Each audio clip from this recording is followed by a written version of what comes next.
Sangano rinomirira vezvitoro zvikuru munyika reConfederation of Zimbabwe Retailers rinoti riri kushushikana zvikuru nekuvhara kuri kuita zvitoro zvikuru pamwe nemahorosero, uye riri kukurudzira hurumende kuti ipindire boka rezvitoro risati ravhara zvachose. Sangano iri rakaburitsa gwaro nezuro svondo richichema-chema nekuvhara kwezvitoro zvinosanganisira N Richards kuTenworld, Spar kuQueensdale, Choppies kuBulawayo, uye zvimwe zvitoro zveMohammed Musa muHarare nemamwe maguta nemadhorobha. Vezvitoro zvikuru vanoti vari kumanikidzwa kukwikwidzana nevezvitoro zvidiki vasiri kubhadhara mitero, uye zvinonzi nevamwe vanhu ava vezvitoro zvidiki vari kupinza zvinhu munyika zviri kunze kwemutemo. Zvichakadaro, hurumende inonzi nesangano renhau repadandemutande reNewswire yaburitsa gwaro remutemo wechimbi-chimbi kana kuti statutory instrument riri kutara zvinhu zvinonzi zvinenge zvichipinzwa munyika zviri kunze kwemutemo kana pasina magwaro anoratidza kuti zvakabhadharirwa mutero wekupinzwa munyika.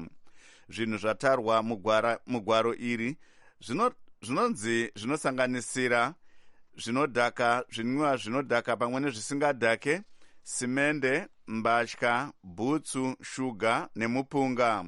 Hatina kukwanisa kunzwa divi rehurumende panyaya iyi.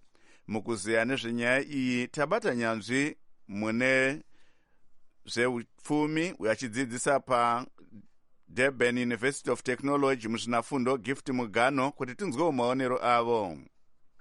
Kuvharwa kwemashopu maretailers sekuona kwemaita ndo maresults enyonga-nyonga dzematongerwe ezvenyika, nyaya dzepolitics. Confidence munyika hamuna, vanhu vakapera simba, vanhu vakapera rudo, vanhu vakapera mweya. Zvii zvingadai zviri kukonzera zvose izvi, Professor Mugano? Mashopu avhara nenhau yecurrency crisis. But currency crisis, kudonha kwezigi, kushava simba kwemari, masymptoms edambudziko guru rinoreva kuti hatina hurumende ine capacity yekutungamira nyika inotendwa, inoita kuti kana munhu akagara kwaari ati mari yangu ngairare mubhengi, saka kana isingarare mubhengi mari yangu ndichindangoibata ndotoichinja ipapo, tinoita chinonzi currency crisis, nekuti mari haiwani simba sezvinoita kuSouth Africa kana kuBotswana kana Namibia, zvekuti munhu anoshandisa bank kuita matransactions. Munomu is cash yatinoshandisa tichitiza mari yenyika, nekuti hatitendi vari pachigaro, kuti pachigaro pane vanhu vane maoko emakudo anonongera nekuorera pasina kushanda. Ndosaka makanzwa Vice President General Chiwengu achitaura kuti corruption yava security threat, saka hakuna munhu anotenda nyika ine corruption yakakura seZimbabwe. Zvii zvamukakurudzira kuti dai zvaitwa kubva kumasangano anomirira vezvitoro ivava, vemabhizimusi pamwe chetewo nehurumende kugadzirisa dambudziko iri? Tofanira kunga tichigadzira mapolicy anostabilize currency, nyaya huru, nyaya yeproduction. Saka dambudziko rinate kuti kana tisina kugadzirisa hurumende, kuti hurumende iripo inge iri inotya kuba kuita corruption. Kana pane corruption, nyika ine corruption yakanyanya, hapana production inoitika. Kana pasina masavings anopinda mubhengi, mari ichipinda mubhengi, hapana production inoitika.